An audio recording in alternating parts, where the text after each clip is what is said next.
Hello to Roberts Wesleyan College. This is Senator Chuck Schumer, and it's my honor to address the faculty and staff, families and friends of the graduates, but most of all, you, the class of 2020. Now, I'm really sorry that I can't join you in person, as I do just about every year, but I'm grateful that modern technology allows us to still be connected on this very special day. As we all know, these are really difficult times, perhaps more difficult than most of us have ever experienced. And there are two aspects to this pandemic that make things all the more challenging. The first is our uncertainty, our lack of knowledge. How do we get the virus? How do we spread it? How does it affect different people differently? When will we have an effective antiviral medication or a vaccine?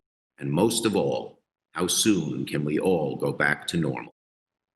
And the second aspect that is just as bad is that we have to isolate ourselves. We New Yorkers during times of trouble like to come together and embrace each other. After 9/11, I stood with President Bush on the pile. There were no partisan divisions. We came together as Americans and as New Yorkers. After Sandy, I walked the streets and beaches of New York City and Long Island and literally hugged people. But we can't do that now.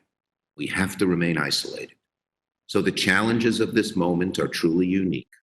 But so has been our collective response. The fact that we're all finding new ways to do things, like celebrating this graduation virtually, just goes to show you that New Yorkers won't let anything, stop us from honoring what's so important in life. Now I'd like to say a quick word to the parents. Nothing will take away your decades of hard work raising your children, for which they and all of us are so very grateful.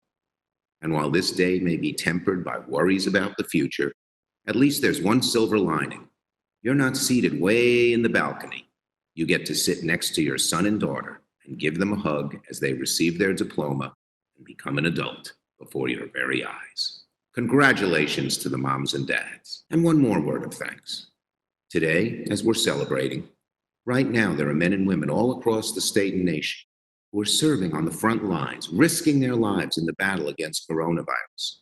Doctors and nurses and healthcare workers, pharmacists, ambulance drivers, bus drivers, food workers, police officers, firefighters, and so many more.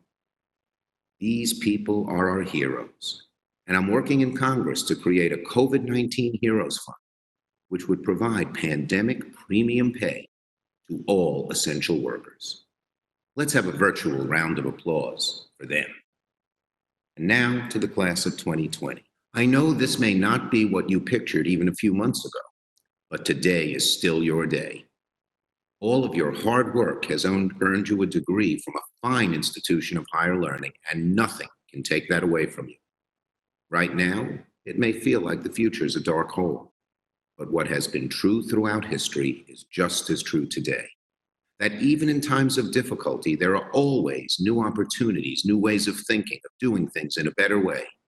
So my message to the class of 2020 is simple. It's natural to fear the unknown, but don't let the harshness of this current moment prevent you from seizing opportunities. They're out there. And don't forget, you have incredible assets, college degree from a great institution, and loving families who will have your back through thick and thin. Our society will overcome this pandemic, and so will you. And when the worst is over, we'll need your help to rebuild our country even stronger than it was before. You are our future leaders, and we have faith in you. So to the graduates, I say once again, congratulations, good luck, Godspeed.